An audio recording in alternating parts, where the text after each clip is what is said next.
अस्सलाम वालेकुम स्टूडेंट्स, हम लोग नेक्स्ट बायोकेमिस्ट्री में अमाइनो एसिड मेटाबॉलिज्म की डिसऑर्डर्स जो होते हैं वो डिस्कस करेंगे, जिसके अंदर हमारे पास फिनाइल कीटोन यूरिया आता है।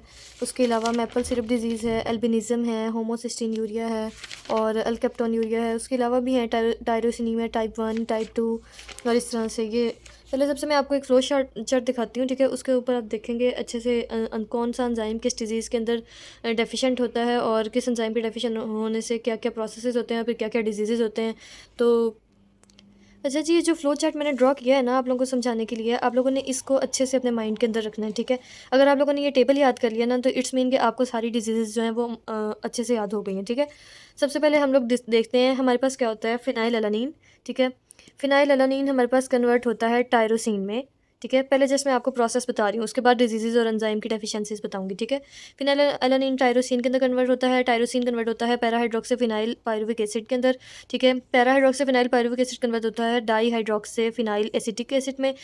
Di hydroxy phenyl acetic acid convert होता है मेलियाइल एसीटो एसिटिक एसिड के अंदर। मेलियाइल एसीटो एसिटिक कन्वर्ट होता है फ्यूमराइल एसीटो एसिटिक एसिड। और फिर फ्यूमराइल एसीटो एसिटिक हमारे पास दो पाथवेज के अंदर डिवाइड हो जाता है। कौन कौन सा, कीटोजेनिक और ग्लूकोजेनिक पाथवे, जिसके अंदर कीटोजेनिक के अंदर हमारे पास आता है एसीटो एसीटेट और ग्लूकोजेनिक में हमारे पास आता है फ्यूमरेट, ठीक है। ये तो सा हमारा कंप्लीट पाथवे, ठीक है। उसके बाद अब हम डिस्कस करते हैं कि हमारे पास अगर फिनाइल एलानीन से जब टायरोसिन बन रहा होता है, अगर इस प्रोसेस की फॉर्मेशन के अंदर या कोई भी प्रॉब्लम हो तो क्या किस तरह से होता है, कौन कौन सा एंजाइम डेफिशिएंट होता है और क्या डिजीज़ होती है। फिनाइल एलानीन से टायरोसिन में जब कन्वर्ट होता है ना, तो इसको एंजाइम कौन सा कन्वर्ट करता है, फिनाइल एलानीन हाइड्रोक्सिलेज एंजाइम, ठीक है। जब फिनाइल एलानीन हाइड्रोक्सिलेज एंजाइम की डेफिशिएंसी हो जाएगी, मींस वो एंजाइम जो कि फिनाइल एलानीन की डिग्रेडेशन या ब्रेक डाउन करवा रहा था उसे, जब वो एंजाइम डेफिशिएंट हो गया हमारे पास, तो इसको ब्रेक करने वाला एंजाइम डेफिशिएंट हो गया, तो हमारे पास फिनाइल एलानीन जो है वो क्यूमुलेट होना स्टार्ट हो जाएगा। जब इसकी क्यूमुलेशन होगी तो हमारे पास डिजीज़ हो जाएगी फिनाइल कीटोन यूरिया, ठीक है।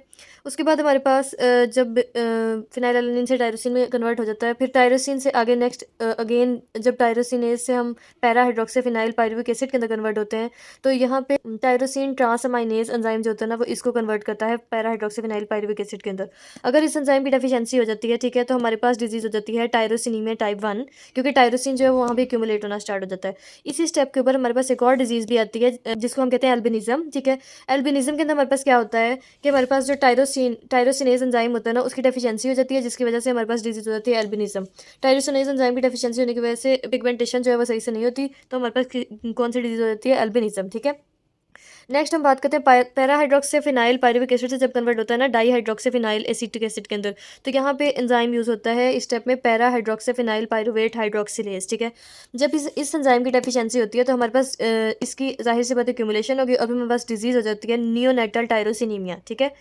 कौन सी डिजीज होती है, नियोनेटल टायरोसिनीमिया। जो मैंने ब्लैक से लिखी हुई सारी डिजीजेस लिखी है, जो रेड से आपको नजर आ रही हैं, ये सारी एंजाइम्स है। फिर हमारे पास di hydroxy phenyl acetic acid convert होता है मेलियाइल एसिटो एसिटिक एसिड के अंदर, ठीक है। और जब ये स्टेप में कन्वर्ट हो रहा था तो हमारे पास एंजाइम कौन सा यूज होता है, होमोजेंटिसिक एसिड ऑक्सीडेज या होमोजेंटिसिक ऑक्सीडेज, ठीक है। ये एंजाइम अगर डेफिशिएंट हो जाए तो हमारे बॉडी के अंदर होमोजेंटिसिक एसिड जो होता है ना, वो क्यूमुलेट हो जाता है और हमारे पास डिजीज होती है अल्केप्टोन यूरिया, ठीक है। उसके बाद जब मेलियाइल एसिटोएसिटिक एसिड कन्वर्ट होता है फ्यूमेराइल एसिटोएसिटिक एसिड के अंदर, तो हमारे पास यहाँ पे आइसोमेराइजेशन का प्रोसेस होता है। यहाँ पे एंजाइम यूज हो रहता है आइसोमेरेज, ठीक है। उसके बाद जब मेलियाइल एसिटोएसिटिक एसिड कन्वर्ट होता है फ्यूमेराइल एसिटोएसिटिक एसिड के अंदर, तो बाद फिर फ्यूमेराइल एसिटोएसिटिक एसिड जो है वो कन्वर्ट होता है एसिटोएसिटेट में और फ्यूमरेट में, ठीक है।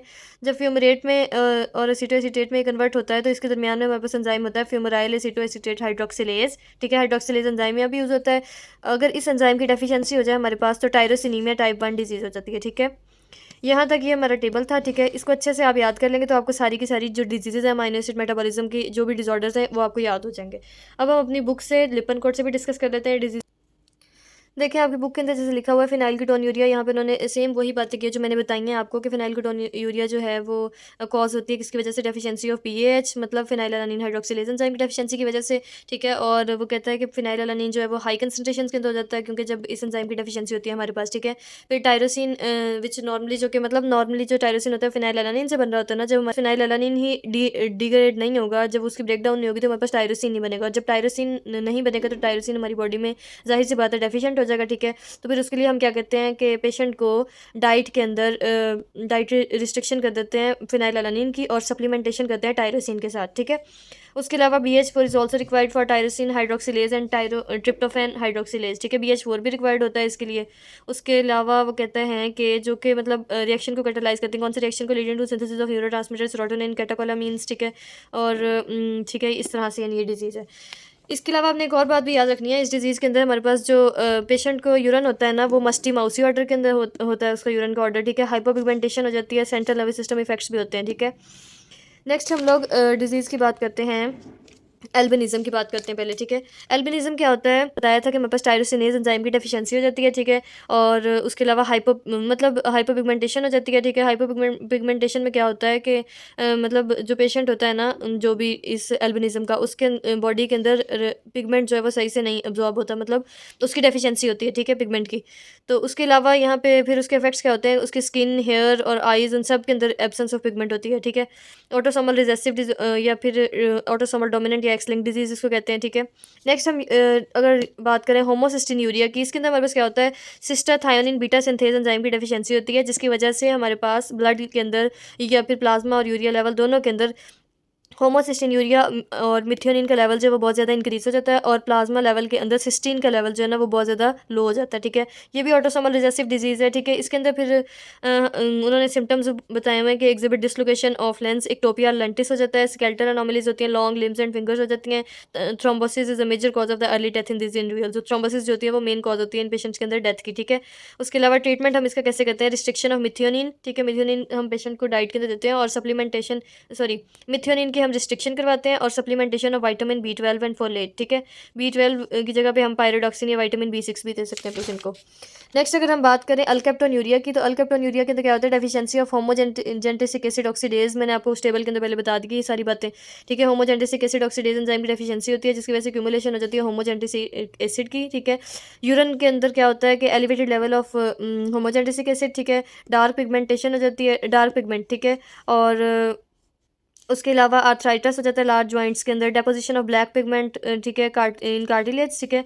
जो मेन इसका होता है ना, जो आपको एग्जामिनर पूछता होता है क्वेश्चन के अंदर, वो डार्क स्टेनिंग ऑफ डाइपर्स, ठीक है, ये भी आपने याद रखना है। उसके अलावा ट्रीटमेंट के अंदर हम क्या करते हैं, डाइटरी रिस्ट्रिक्शन कर देते हैं फिनाइलएलानिन की और टायरोसिन की, ठीक है, ताकि होमोजेंटिसिक एसिड का लेवल जो है वो कम हो जाए। जाहिर सी बात है, फिनाइलएलानिन और टायरोसिन बनेंगे तो ही तो हमारे पास होमोजेंटिसिक एसिड बनेगा ना, ठीक है। तो इसलिए हम उसकी कर देते हैं रिस्ट्रिक्शन, ताकि हमारे पास जो होमोजेंटिसिक एसिड है वो ब्लड के अंदर ज़्यादा एक्यूमुलेट ना हो, ठीक है।